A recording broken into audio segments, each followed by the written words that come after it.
Hello everyone, welcome to Sanmarga classes. Let us see question number 29 of chapter Atoms and Molecules. What is an ion? Name the types with example. ಹಾಗಿದ್ರೆ ion ಅಂದ್ರೆ ಏನು, ಅದರ types ಯಾವ್ಯಾವುದು, examples ಯಾವ್ಯಾವುದು ಅಂತ ಕೇಳ್ತಿದ್ದಾರೆ. The electrically charged particles in a compound made of metals and non-metals are called ions. ಹಾಗಿದ್ರೆ ಯಾರು electrically charged particles, ಅದ್ರ ಮೇಲೆ ಚಾರ್ಜ್ ಇರುತ್ತೆ. ಸಿ Na ಪ್ಲಸ್ ಚಾರ್ಜ್ ಆದ್ರೂ ಇರ್ಬೋದು, ಅಥವಾ Cl ಮೈನಸ್ ತರ ಮೈನಸ್ ಚಾರ್ಜ್ ಆದ್ರೂ ಇರ್ಬೋದು. In a compound made of metals and non metals. ಈಗ ಮೆಟಲ್ಸ್ ಮತ್ತೆ ನಾನ್ ಮೆಟಲ್ಸ್ ಸೇರಿ ಏನ್ ಕಂಪೌಂಡ್ ಅನ್ನ ಫಾರ್ಮ್ ಮಾಡಿರುತ್ತೆ, ಅಯಾನಿಕ್ ಕಂಪೌಂಡ್ ಮಾಡಿರುತ್ತೆ ಅಲ್ವಾ. ಅದರಲ್ಲಿ ಇಲೆಕ್ಟ್ರಿಕಲಿ ಚಾರ್ಜ್ಡ್ ಪಾರ್ಟಿಕಲ್ ಕಂಬೈನ್ ಆಗಿರುತ್ತೆ.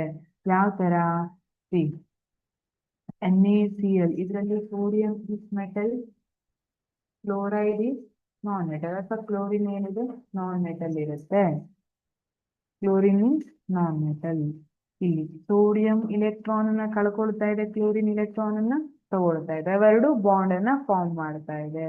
ಸೊ ಇಲ್ಲಿ the electrically charged particles in a compound, ಯಾವ ಕಂಪೌಂಡ್ ಅಲ್ಲಿ ಇರೋದು, made of metals and non metals, metal ಮತ್ತೆ ನಾನ್ ಮೆಟಲ್ಸ್ ಇಂದ ಆಗಿರೋ ಕಂಪೌಂಡ್ ಅಲ್ಲಿ ಇರೋ ಇಲೆಕ್ಟ್ರಿಕಲಿ ಚಾರ್ಜ್ಡ್ ಪಾರ್ಟಿಕಲ್ಸ್ ಅನ್ನ ಅಯಾನ್ಸ್ ಅಂತ ಕರಿತೀವಿ.